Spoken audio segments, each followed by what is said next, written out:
간밤 증시를 수놓았던 뜨거운 종목과 인사이트를 확인해보는 시간입니다. 이항영의 월가이드 시작합니다. MTN 이항영 전문위원 모셨습니다. 안녕하십니까? 네, 안녕하세요. 네, 안녕하십니까? 자, 오늘은 핫스탁 확인하기 전에 CPI 발표가 좀 있었기 때문에 이와 관련해서 위원님의 좀 인사이트가 더 궁금해지는데요. 어떻게 보셨습니까?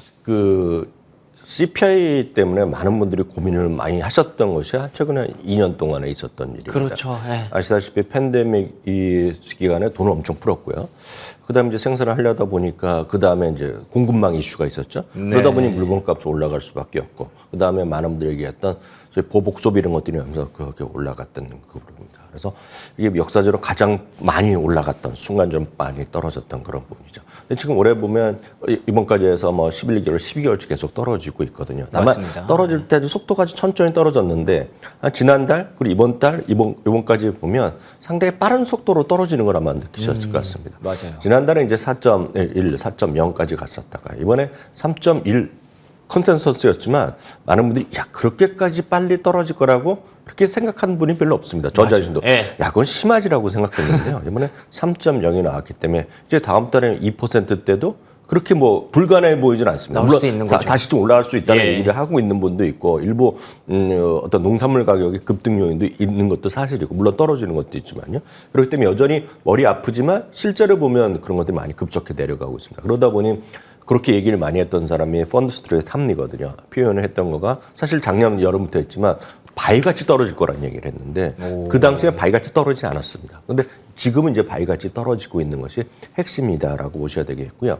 이런 물가 내려가면 물론 여러 가지 다른 지표도 있지만 연준에서 봤을 때 어떤 정책 금리를 내리고 올리는 것에 대해서 영향이 미칠 수밖에 없다는 거죠. 그렇겠죠. 물론 그들이 보는 것은 가장 중요한 것은 임금 상승률이라든가 몇 가지 지표가 있는데 PC라는 코어 PC 이런 걸 중요하겠지만 실제로 보면 이 모든 것을 느끼는 것이 바로 이 그림인데요. 기대 정책 금리라고 그래갖고요. 정책 금리에 대한 눈높이가 높아지냐 낮아지는 건데요. 아래가 이제 12일 오늘자인데요. 이것이 어제보다 조금씩 내려가 있거든요. 바로 그것에 설명력이 있다고 보고 있고요. 많은 분이 그럼 그 다음 얘기는 뭐냐면 이것이 왜 이런 현상이 나타나냐면 정책 금리의 결정 FOMC에서 결정하지 않습니까? 이것이 이제 이번 7월에 있고 8월은 이제 쉽니다. 그리고 9월에 이제 넘어가게 되는데요. 맞습니다. 7월은 이제 금리 인상은 그냥 기정사실입니다. 92%, 그렇죠. 93%인데 문제는 이제 다음 달에는 9월이거든요. 이제 연준에서 한 두 차례 분명히 얘기하고 있는데 사람들의 눈높이는 어제까지만 하더라도 그 정도는 아니다. 한 23% 정도를 예상했었는데 오늘 여러분 뚜껑 열어보시면 저 보여다시피 지금 10% 초반 확 떨어졌거든요. 거기에 이제 모든 것이 담겨 있다고 보셔야 되겠고요. 그럼 많은 분들이 금리가 떨어지는 것이 여러분들의 주식 판단에는 뭐가 가장 영향을 미치겠냐는 것은 딱 하나죠.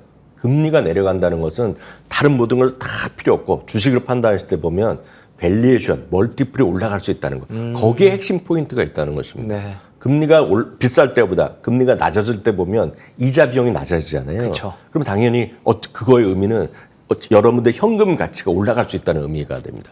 미래에 대해 갖고 온 현금 가치가. 그렇기 때문에 그거는 풍족한 기업보다는 현금이 풍족한 기업보다는 현금이 조금씩 부족한 기업이 영향을 미치겠죠.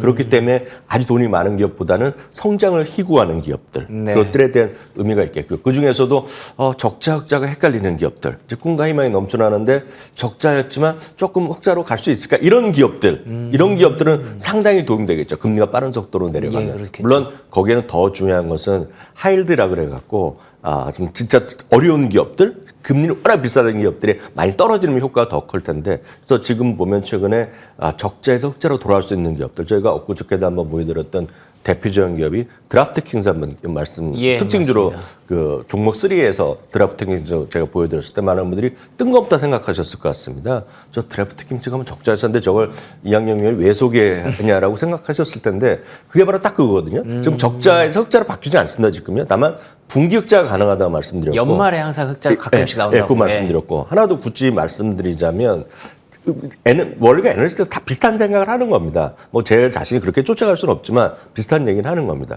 시장이 잠깐 좋아질 것 같으면 아주 엄격한 거는 주당 이익이 가장 핵심적이거든요. 그럼 그게 아니면 뭔가 다른 걸 찾습니다. 그래서 그 부분을 예를 들어 대표적으로 워렌 버핏 같은 경우는 비판합니다. 주당 이면 주당 이면 봐야 되지 왜 자는 걸 다른 걸 갖다 대냐는 건데 그게 대표적인 거 하나가 에비타라는 개념이 있습니다. 그쵸. 에비타라는 것은 여러분 약간 스타디를 해보셔야 되는데 이익인데 이익 중에서도 예를 들어서 세금 낸 것까지 다 우리 얘기할 수는 없다. 감가상각은 장부에서만 보이지 실제로 돈이 나가는 건 아니잖아요. 그래서 그런 걸 갖고 에비타라는 개념이 있는데 한번 찾아보셔야 되겠는데 에비타 기준으로 드라프트 킹즈가 내년에 흑자라는 얘기입니다. 그렇군요. 후년에도 흑자. 그래서 그걸 제프레이스도 얘기했고 오늘 같은 경우에는 뱅크 오브 아메리카에서 투자 의견을 매도사의 중립으로 올렸고 중립에서 매수로 올린 거거든요. 그게 다 CPI 영향이 있는 거군요. 다 같은 흐름으로 이해하셔야 되겠는데 그런 것들이 왜 지금 부각되느냐.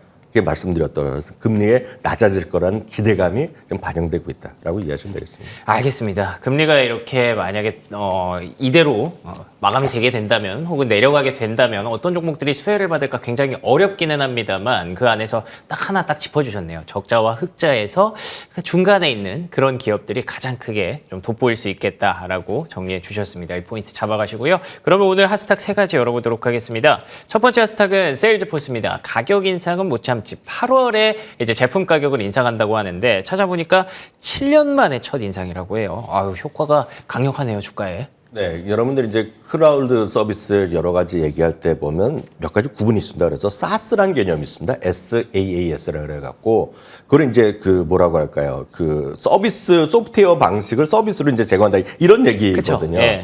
그래서 여러분들이 아주 쉽게 생각하시면 여러분들이 직접 그 소프트웨어 어디서 물건을 사오는 것이 아니라 그걸 다운받아 쓰고 거기서 이제 그 안에 클라우드 상에서 쓰는 그런 개념인데 우리가 알게 모르게 다 그 세상에 지금 젖어 있습니다. 예를 들어서 여러분들이 모바일에서 핸드폰에서 아량 걸릴 수도 있을 것이고요. 그 워드 같은 거 작업하시는 분 많이 있잖아요. 네네. 그 프로그램이 거기 들어와 있는 게 아니란 말이죠, 지금은. 뭔가 그 안에 있는 거를 갖고 와서 클라우드에서 갖고 오는 건데 그게 SaaS라는 표현으로 이해하시면 되겠는데 SaaS를 전 세계에서 가장 본격적으로 비즈니스한 기업 중에 하나가 바로 이 회사라고 아주 간단하게 이해하시면 되겠고요. 네.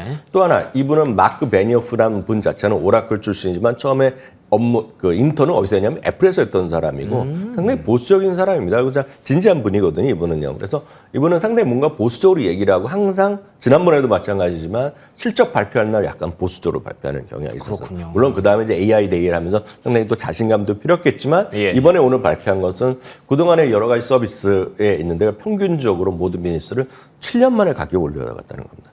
그러니까 여러분들은 하면 가격 많이 올라가는 게 우리 현실이잖아요. 근데 실제로 보면 7년 만에 올렸다는 건 정말 대단한 그런 어떤 기업에 대한 입장이나 그분의 시각을 알 수 있겠네요. 어떤 그런 기업이라고 일단 이해하셔야 되겠고요. 우리나라 대기업도 다 여기를 쓰고 있고요. S&P 500 포함해서 포춘 500이라는 세계 최대 기업들이 있는데 그중에서 90%가 이 회사의 고객이라는 겁니다. 그러니까 그만큼 대단한 회사라고 일단 먼저 이해하셔야 되겠고요.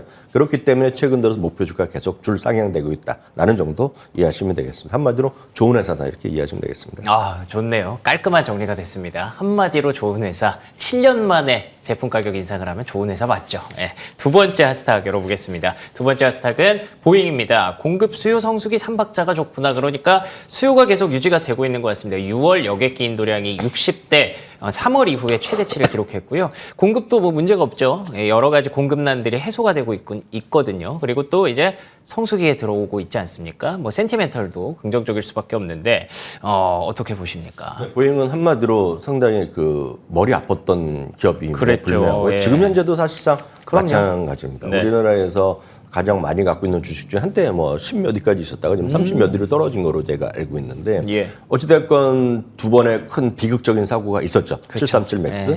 그 이후에 이제 전 세계에 있는 비행기 움직이지도 못하게 하고 생산 이런 거 허가가 안 났다가 2년 반 만에 작년 말부터 이제 허가가 돼갖고 이제 다시 이제 인도도 되고 이제 하는 거 아닙니까? 지금? 예, 맞습니다. 그렇지만 아직까지 이미지가 상당히 좀 예전보다는 없죠. 다만 이제 문제는 이런 민간 대형 항공기, 중대형 항공기를 만드는 곳이 아직까지 공식적으로 크게 만드는 곳은 달랑 두 군데밖에 없다는 겁니다. 그게 바로 에어버스랑 바로 여기죠. 예를 들어서 뭐 100인승 이하의 작은 것들은 뭐 브라질에서 만들고 몇 개 만들고 있지만 실제로 아직까지 민간 대형 항공기를 만드는 것은 두 곳입니다. 근데 문제는 여행을 많이 가는 수요가 앞으로 늘어날 수밖에 없지 않습니까? 그렇죠. 많은 분들은 해외여행을 한 번도 안 가본 분이 여전히 꽤 있지만 전 세계적으로 있지만 많은 분들이 한 번 가고 안 가는 게 아니란 말이죠. 그래서 우스갯소리로 제가 한번 통계를 한번 말씀드리면 전 세계에서 비행기를 아직 한 번이라도 타본 사람은 전 세계 인구의 20%밖에 안 됩니다. 그래요? 중국도 제가 한 재작년에 통계를 봤는데요. 여권을 만들어 본 사람이 20%밖에 안 됩니다. 그게 이제 그만큼의 장기적인 수요는 좋다는 얘기인데 그러네요. 그러다 보니 웬만하면 지금 비행기를 이 사고 나기 직전에 보면 보잉이나 에어버스 모두요. 한 번 주문하면 기다리는데 8년이 걸립니다, 지금. 근데 요새는 이제 많이 당겨졌죠, 네. 보잉 같은 경우가. 그렇지만 여전히 지금도 다시 인도량뿐만 아니라 주문량이 늘어나고 있다는 것이 핵심적인 포인트가 되겠습니다. 다만 이 회사는 지금 흑자냐 적자냐? 적자입니다, 이 회사가 아직까지. 적자인데 문제는 이 회사도 빠르면 금년 4분기부터 흑자 전환이 될 가능성이 있다는 것이 전체적인 팩트셋 기준의 전망입니다. 다만 지금까지 회사의 어떤 실적에 대한 가이던스와 맞췄냐 못 맞췄냐에 대해서는 최근 2년 동안 저 그림을 보세요. 빨간 그림이 많이 나오죠. 신뢰도가 떨어져 있습니다. 지금. 그러네요. 근데 이번에 만약 예상대로 4분기, 이번 분기가 아니라 다음 분기가 아니라 4분기에 흑자가 나면 내년부터 전체로 흑자 가능성이 있는 것이 월가의 시각이거든요. 앞서 말씀드렸다시피 가장 사람들이 좋아하는 건 흑자 전환이거든요. 그렇습니다. 거기다 이 회사는 그 사고 이후에 당연히 나라에서 보조를 받으면서 배당을 금지시켰는데 작년에 얘기한 적이 있습니다. 내년 말부터 배당을 재개하겠다고. 그랬군요. 그래서 그런 것들이 나오면 그때까지 좀 확인하면 주가는 상당히 레벨업 되겠는데 이런 것들은 아직까지는 좀 걸릴 수 있다. 그래서 그런 것들의 포인트 있다라는 거 정도 이해하시면 좋겠습니다. 알겠습니다. 적자에서 흑자를 넘볼 수 있는 기업 대표적인 또 기업이 보잉이었네요. 이번 연말 실적 발표까지 쭉 잘 지켜보셔야 될 것 같습니다. 마지막 하스탁 열어보겠습니다. 마지막은 아메리칸 익스프레스입니다. 인플레이션 완화 수혜주가 될까요? 아무래도 물가가 좀 떨어진다고 하면 조금 더 소비 여력이 좀 생기고 카드 많이 긁으면 수수료 많이 가져가겠죠? 어떻게 봐야 될까요? 네, 아시다시피 세계 1, 2위, 3위가 있습니다, 지금. 특히 이제 미국에서는 압도적인 1위가 비자고, 그 다음에 마스터고, 아메리칸 익스프레스가 미국만 보면 3위고요. 전 세계로 보면 4위 정도로 떨어지는데요. 왜냐면 중간에 이제 중국 카드 회사가 있습니다. 그래서 거기 약간 순서가 있지만 어찌됐건 미국 기준으로 우리가 흔히 얘기해서 3위 회사가 되겠는데요.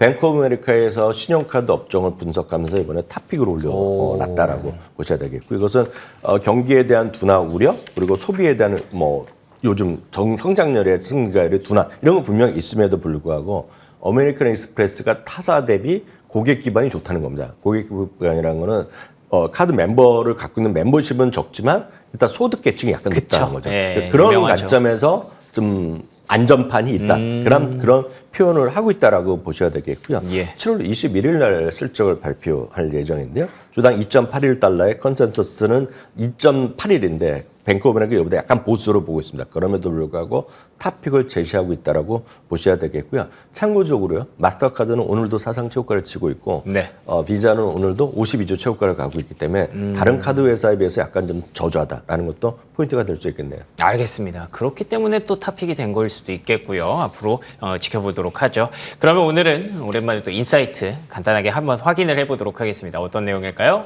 2분기 실적 시즌 개막 임박, 이번 실적 시즌 전망은 정말 임박했습니다. 어떻게 보십니까? 네, 이제 실적 시즌은 이제 오늘부터 시작된다고 보시면 될 것 그렇죠. 같습니다. 오늘 밤, 그럼 내일부터 하기 때문에 딱 오늘 말씀드리겠는데요. 큰 틀에서 보면 7% 정도 전년 동기 대비 이익이 하락이 일단은 예상되고 있고요. 이 수치가 제대로 끝나면 팬데믹 이후에 최대로 하락폭이 큰 겁니다. 다만 전망이겠고요. 전망 대부분 상당히 이제 위로 끝나는 경우에 있기 때문에 이 정도까지는 안 나오겠지만 마이너스 한 3% 정도 일단 예상됩니다. 다만 3분기에는 소폭의 플러스 전환, 증가율이 조금 다시 플러스로 들어가고 4분기에는 이익이 많이 올라갈 수 있다는 것도 염두에 두셔야 되겠습니다. 물론 자세한 얘기는 또 다음 주부터 계속해서 말씀드리겠지만 핵심을 여러분 기억하시고 이 그림 하나만 이해하시면 되겠는데요. 에너지 섹터가 이건 연초를 100으로 봤을 때 얼마만큼 눈높이가 낮아져 있다는 것인데요. 에너지는 상당히 낮아져 있는 것이 팩트가 되겠고요. 금융도 상당히 낮아져 있는데 유독 금년 한 4월부터 올라가는 게 있는데 그게 MCG라고 여기 써 있고 테크라고 써 있는데요. MCG라는 게 어려운 게 아니라 메가캡 그로스입니다. 메가캡 초대형 성장주랑 테크만이 눈높이가 올라가고 있다는 거예요. 그러니까 다른 거 다 조금씩 있지만 눈에 띄는 건 딱 그거라는 거죠. 근데 이 주식들이 워낙 많이 있기 때문에 가장 쉬운 것은 여러분 ETF로 말씀드리면 가장 대표적인 것이 MGK라는 ETF 표로 정리하는데요. 메가캡 그로스만 딱 모아놓은 것들이 되겠고요. 그 있는 것은 S&P 500의 100개 50개, 200개 상위 주식을 모아놓은 거기 때문에 이런 주식 위주로 간접적으로 투자하더라도 제가 보기에는 충분한 성과가 있지 않을까라는 생각에서 소개해드렸습니다. 알겠습니다. 실적 시즌 1분기에 그 강력함을 한번 보셨을 겁니다. 엔비디아가 깜짝 놀랄 만한 실적으로 그렇게 많이 올라간 상태에서도 급등하는 모습이 나왔기 때문에 이 메가캡 관련 종목들에 대해서 혹시 어렵다 하시는 분들은 ETF 참고하시면 좋을 것 같네요. 지금까지 이항용 MTN 전문위원과 함께했습니다. 오늘도 좋은 말씀 고맙습니다.